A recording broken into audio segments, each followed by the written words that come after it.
Well, CWA was started about 20 years ago after we adopted our daughter Rachelle from South America, and it wasn't anything I ever thought I would do as a career path, but I think after we saw the need down there and fell in love with the children, that was really a change of heart. So I started as a volunteer and started helping parents do paperwork and find attorneys down there, and I don't know, one thing led to another, and here we are 20 years later, and we have worked in 18 countries and are one of the larger international agencies. Oh, definitely the most rewarding part is watching the children grow up. It's really been fun because I used to go overseas all the time. I went with all the families to China when we first started that program, and you know, you saw them when they first got their children and how emotional that was, and now we're looking at all these years later and we're seeing these children go to college and turn into young men and women, and that's really rewarding. I really believe that God has adopted us into His family, and I really believe that that God really tells us to help the orphans and the widows, and I think that's a commandment, and I really believe that people can really change the world through adoption, and you know, it's basically love. I mean, there's no other reason people do this other than love, and it's a sacrifice.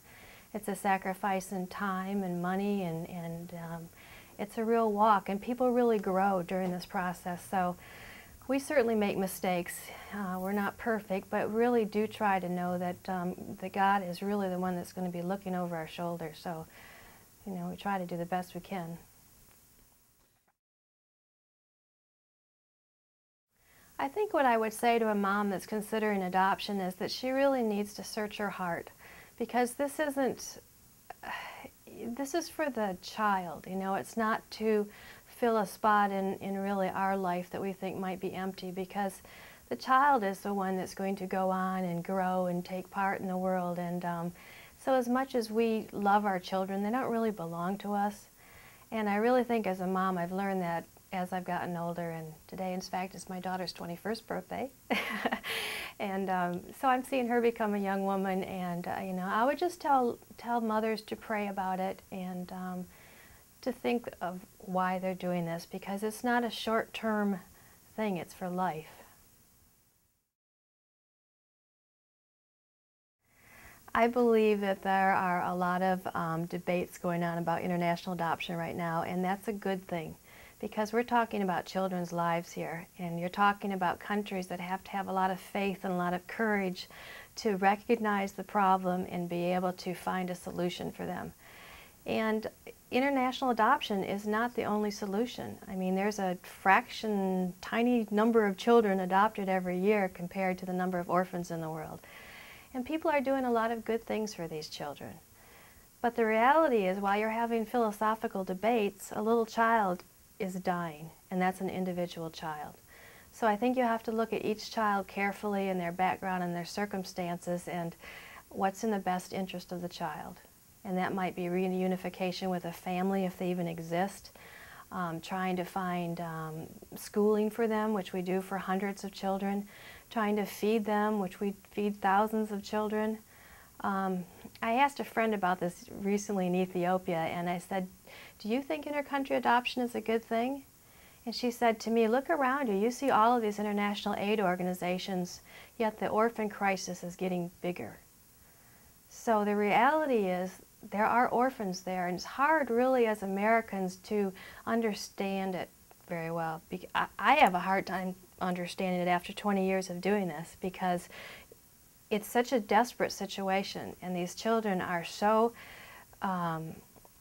fragile and in such a high-risk situation.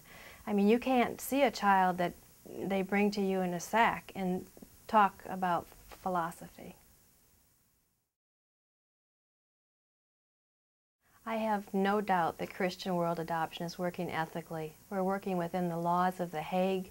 We're working within the laws of the countries that are sending their children. We're working within the laws of the United States government.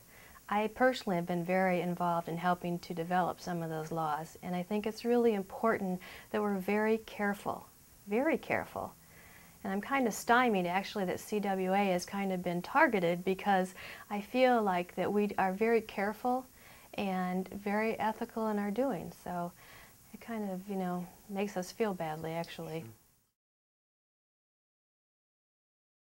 Well, I really think that people that have concerns about Christian world adoption, I want to hear from them.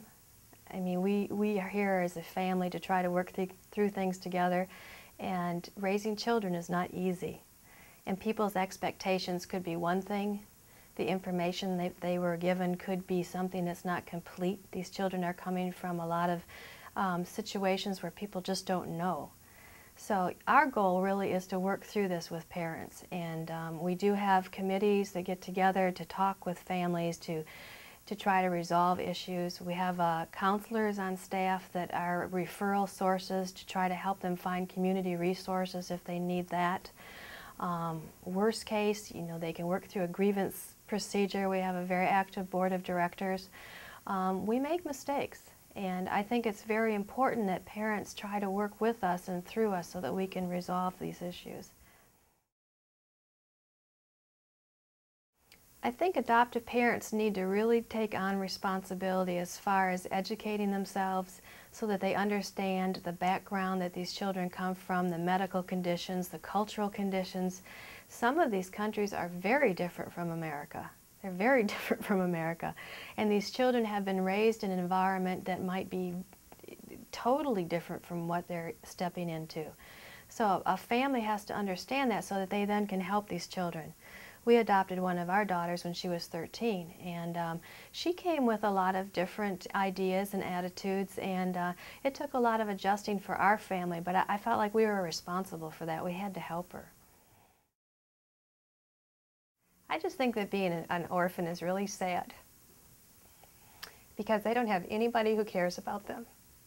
Even if they're in an institution where they get fed or they have some people trying to help them, they do not have a family. And as a mom, I know that you need to be able to really be to be proactive for your children. And children that don't have a family, they don't have safety, they don't have a future, they don't have a family that really loves them. So to me, being able to have family is really important. Institutionalization is a way to kill people. They can't make choices. They oftentimes don't get the medical or the nutrition they need. They don't have that physical attachment to a person that will hold them and love them and care for them. I think it's the most damaging thing you can do to a child is keep them in an institution. And there's a lot of doctors that agree with that too. So people, I mean, there's a trend right now to say permanency, but permanency in an institution? Actually, The Hague and the United Nations say that's the last place that a child should be raised. So maybe it's a stopgap or a place for them to be safe for a while, but I just hope those children can get out of institutions and not grow up there.